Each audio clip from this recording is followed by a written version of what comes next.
listing of all the owners. Moving forward, I would like to give the floor now to our pro tempore Senator Ralph Recto.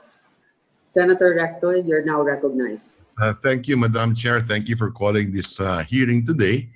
And I'd like to thank all our resource persons as well. I think a lot has been said, Madam Chair, no, on why we should postpone the implementation of this program first, no? But let me add to what you said and to what others have already said, Madam Chair, no? As you have computed earlier, and I think the plan of the DOTR is to have 138 centers. Now, ilan ho ba ang vehicles na meron tayo, LTO ASEC Galvante? Hindi ho ba kulang-kulang mga 12 million yan? Is that correct? Yes, Your Honor. And if you were to fact, divide the 138 by roughly 12 million, mga 90,000 per testing center yan. Hindi ho ba? Your Honor, pwede po bang linawin ko Madam Chair? Sige, please, go ahead. Yung pong 23, yan po ang initial na inauthorize mag-operate. Pero hindi po nangangahulugan, sila lang ang mag-test nung lahat ng vehicle. Kundi, na-mention ko po kanina, yung wala pang MBAC sa lugar, yung PETC po magpapatuloy na mag-operate. No, we understand that. But your plan is 138 based on the documents you've submitted to the committee. Di ba? 138 lang ang bibigyan nyo ng pahintulot to operate And there are 12 million vehicles. So that's 90,000 per testing center. Di ba? Okay. Alam mo, unang-una, hindi maliwanag sa akin anong batas. What law, tell me, authorizes you to do this, to privatize these testing centers? Meron bang batas? Ang tingin ko dyan, overreach masyado yan I've read all the documents you've submitted and you've cited many EOs, many other laws na walang maliwanag doon. Why did you just come to Congress, and if you had a problem as far as a budget is concerned, or halimbawa, realign natin for this purpose yung motor vehicle user charge para itayo itong mga government testing centers, di ba? Ba't di nila kayo pumunta ng Kongreso para sabihin sa atin to na kailangan natin ito? Kasi wala akong nakikitang batas na nagsasabi na binibigyan kayo ng kapangyarihan na i-privatize ninyo. At kung sakaling meron, hindi sa charter ninyo, kung hindi, dapat dumaan kayo ng NEDA. Now, yes, ASEC Galvante? Yes, Your Honor, Madam Chair. Ginawa po natin yon. Ito po present na nanghiip po tayo ng pondo. At in fact, hindi lang po sa Senado, kundi pati sa road board.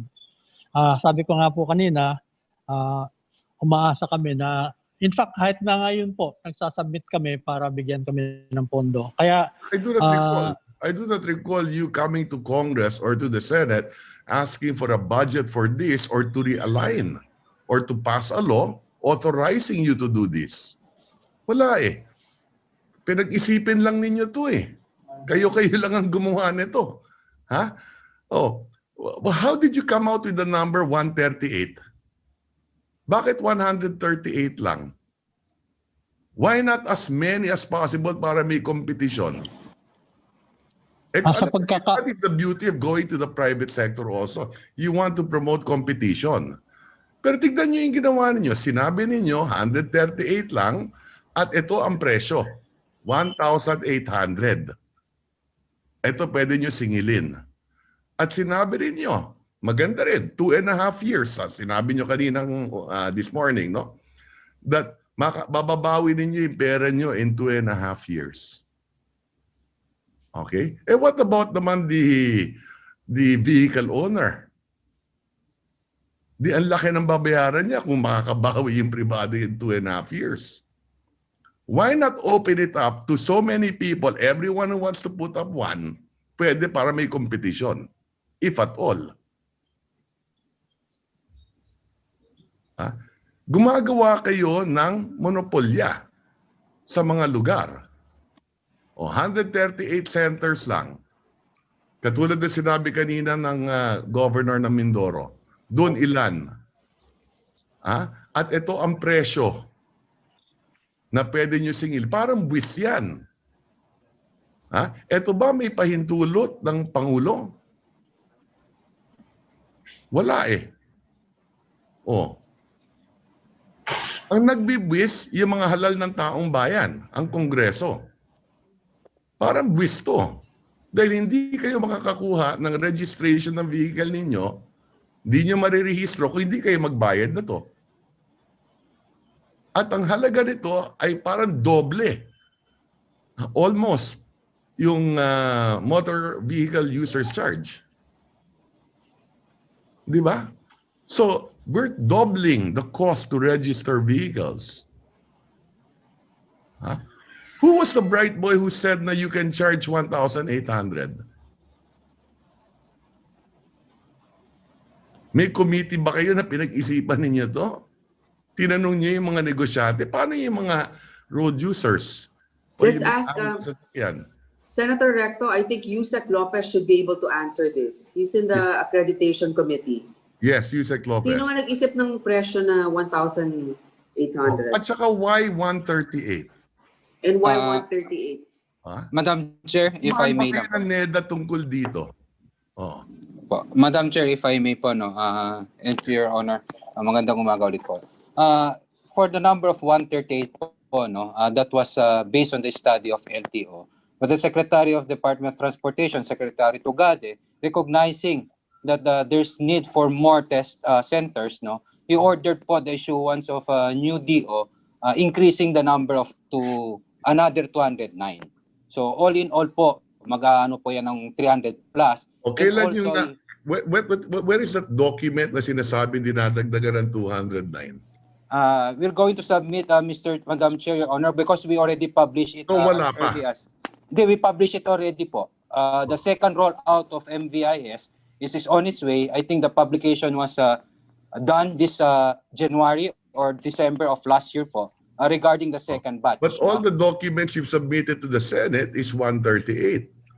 So ngayon, sinasabi ng Secretary, dagdagan pa natin ng 209. So there's an admission na half-baked pa rin lahat ito. Di ba? Again, why the number 209? It was again based on the study of LTO, Madam Chair, Your Honors, vis-a-vis the number of... You know, I have limited time, no? Why don't you just submit that study to the Senate? We'll comply, Madam Chair, Your Honor. Did you ever go to NEDA with regard to this as well? No, Madam Chair, Your Honor. Okay. Wala bang nag-advise sa inyo? Di ba when you increase fees, dumadaan kayo ng NEDA? Madam Chair, Your Honor. Yes. Opo. Di ba nasa batas yan? Apo, Madam Chair, Your Honors po, no, with respect dun po nga sa fees, no, sinasabi nga po ni Ase Galvante, the 1,800 or 1,500 for that matter, based on their public consultation po, no, it was actually the suggestion or recommendation of during their meeting po with PPP Center, wherein as early as 2017 po, yun po yung nakita nilang paraan where we can do the inspection centers po, the inspection system of all the vehicles po. So po yun po yung pinagbasehan po natin, no? Pinagbasehan po ng DOTR at LTO sa numero po na doon po pagdating po sa fees po, no? Ulitin ko yung tanong ko muna, ha? Dumaan ba kayo ng NEDA? Hindi ho ba nasa batas na pag nag-increase tayo ng fees, kailangan dumaan ng NEDA? For review? Meron prosesong ganyan kasi kung hindi, labo-labo lahat ng gobyerno, lahat ng ahensya pwede magtaas ng fees. Kaya may batas tayong ganyan. Kailangan dumaan ng NEDA. Okay, dumaan ba to sa NEDA? Hindi dumaan. No, Madam Chair, Your Honor. Okay. Ang pagkakaalam po... Yes, yung public consultation na binabanggit nyo, sino kausap ninyo doon at kailangan ginawa to? May I refer that matter, Madam Chair and Your Honor, to LTO po kasi they conducted the public consultation po. Okay, with whom? Ase Galvante? Ase Galvante, please respond. Yes, Your Honor.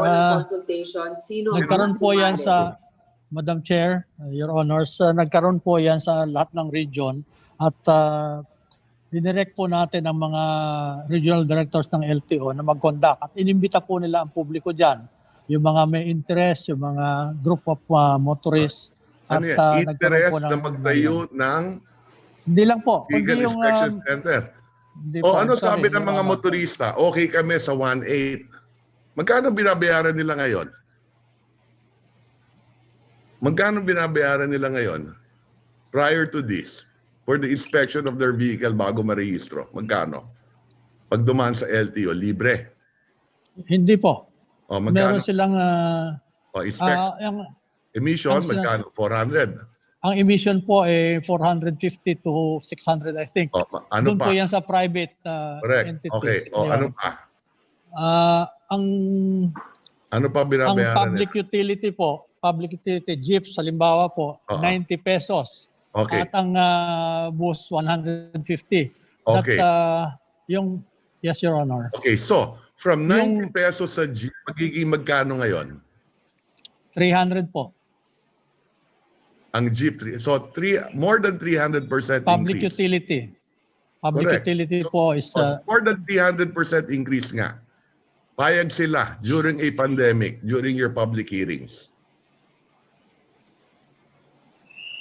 Pumayag sila. Okay?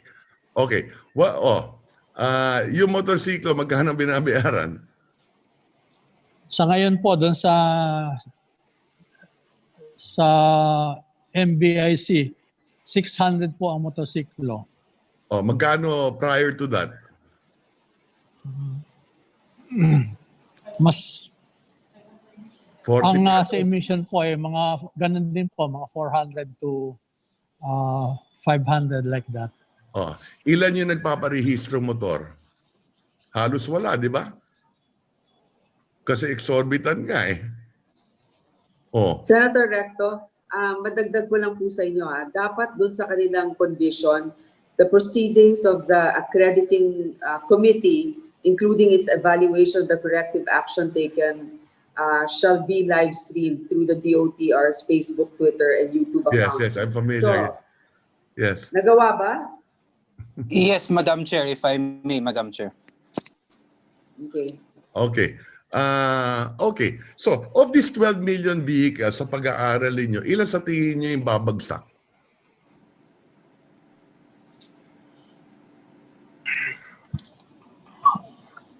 May I'm data sorry, Your kayo? Honor, wala po akong wala diba, akong, mahigit kulang-kulang 12 billion vehicles sa pinag-uusapan natin dyan, no?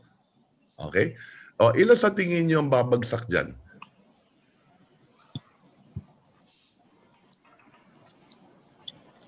May data ba kayo niyan na pag-aaral ninyo? Ilan na magpapa-retest? Halimbawa, dahil, di ba may retest na presyo din kayo? Alam mo, the problem Wala po akong- with this, yes, okay. The problem with this, Madam Chair, parang magandang, ito mga sinasabi ng iba, naririnig namin, parang magandang paghanap buhayan to. yan ang katotohanan dito. Okay? It came like a thief in the night.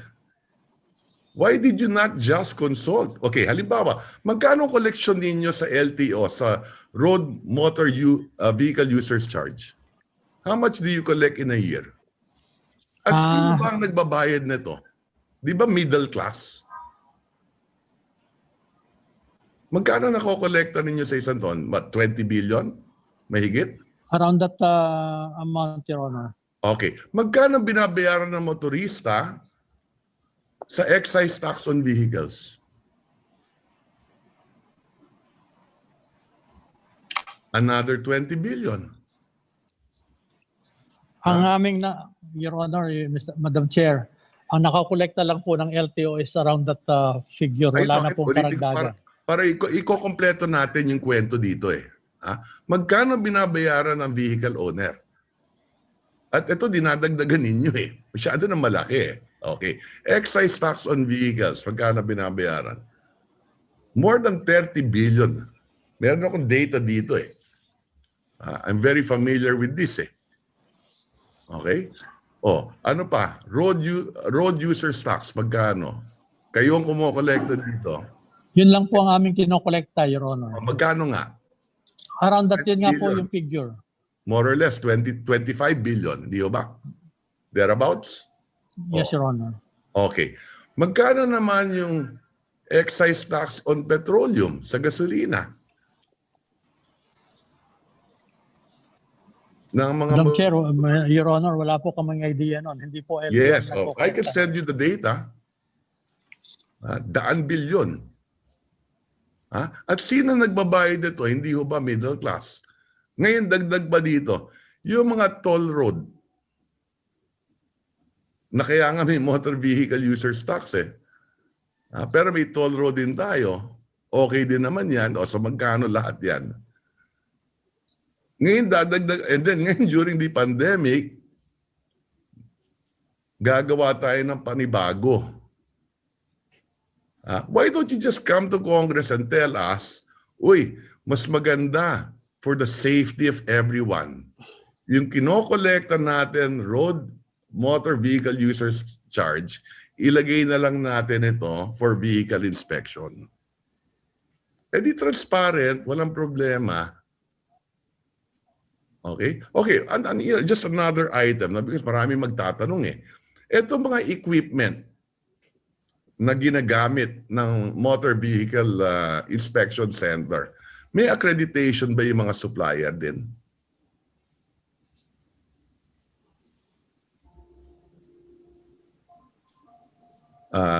Asek Lopez, Asik Galvante, anyone can answer? Madam Chair, Your Honors, if I may, sir. To Yes, answer directly po yung sa mga distributor natin, sir, no?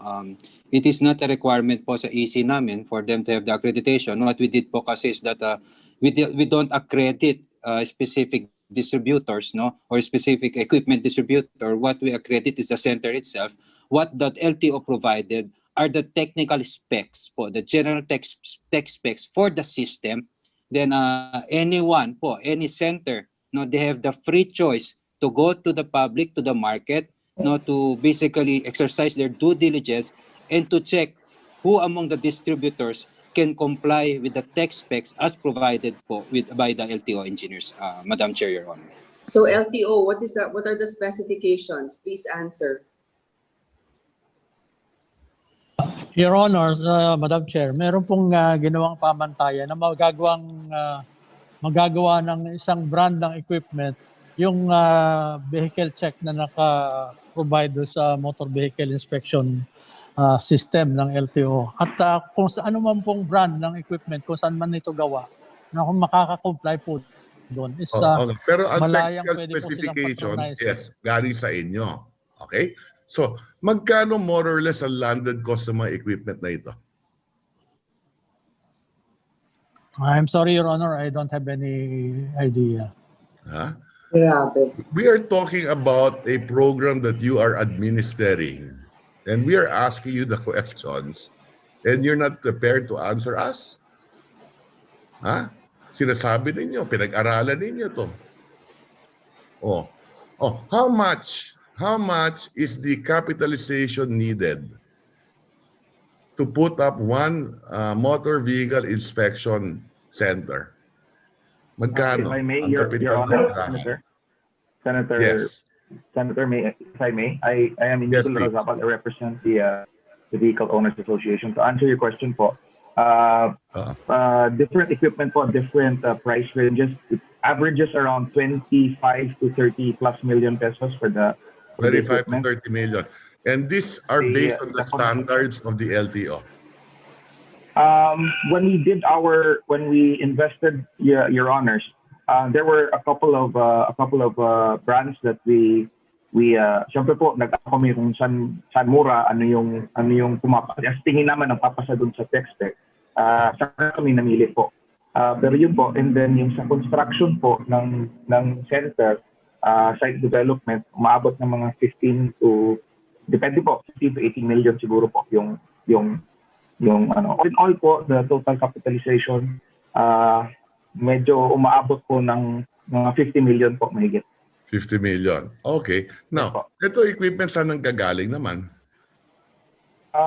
Different brands po. Merong France, merong Italy, may I think may Korea. Iba-iba po, ibang hindi ko masyado kabisado lahat po, pero different brands po. Different countries po. Ano yung ginagamit ninyo? Sa center ko po, Italian po. And where is your center? Ormoc City po, Leyte. In Leyte. Okay. And how many centers are there in Leyte? There will be currently there are two operating. One is in Ormoc, one is in Tacloban, the other one is in Southern Leyte, Maasin. Okay. We're a small province, sir. Okay. But all of the vehicles there will have to go to your center in Ormoc. No, sir. We are divided into areas of responsibility. So, So may kanya-kanya kayong lugar, di ba, na you we monopolize? are assigned. Yes, Yeah. we are assigned Got it, areas yeah. po. Okay, so let me ask Asek Galvante again, no? Or whoever the DOT are here. Halimbawa sa Batangas, ilan yung testing center ninyo?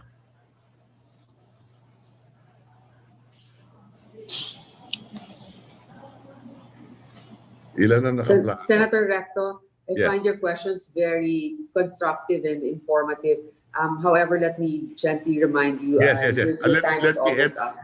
Let me end on this. Thank you very much. I do not wish to monopolize the time, and thank you for reminding me. But just last question. In the province of Batangas, how many do you plan to have? Mr. Chair, Your Honors, if I may, no, Yes. for the first batch po, no, 3 sites po sa Batangas. It would be Lipa City, Rosario, Lemery, and Calaca, Batangas. Then for the second batch po, there would be additional second batch po kasi let me just get the numbers. The second batch you're talking about is the 209 na binabanggit nyo. Yes, That's Madam not Chair, part Your of the Honors. 138. Is that correct? That's not part of the 138. For the Correct. 138, Your Honor, Madam Chair, we have 3 sites for I region I for know. I read Batangas. it.